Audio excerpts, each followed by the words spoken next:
best oner that I've ever seen in terms of pure craftsmanship and being able to tell the story and atmosphere and world building in the 4th episode of season 1 of True Detective.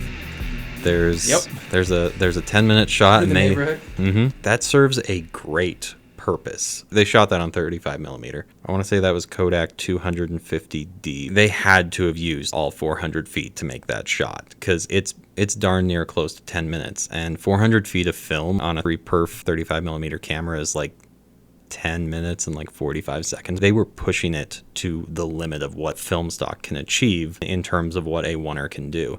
They didn't use that in the marketing. They couldn't, because it would have spoiled a really good scene in the show. So what I think's particularly impactful about that is that ends that episode too. A long oner that then ends a few seconds before you expect it to is probably the most effective way to do it. His character escapes the shootout and the chaos that surrounds him, but there's still a level of ambiguity as what comes next, which miniseries are, famous for doing, which is to end on something ambiguous enough to keep you binging.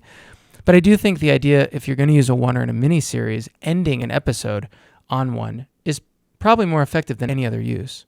That's a wise choice on their part. It was, because you're just blown away, and then you're like, oh my God, it's done. That whole series almost works as a like horror series because it's got this building suspense throughout it. That's a case where they're using it as like the world is unsafe, honing in on that idea of like none of the characters in this show are safe. If they had done that oner as like typical coverage, I don't think it would have been nearly as effective.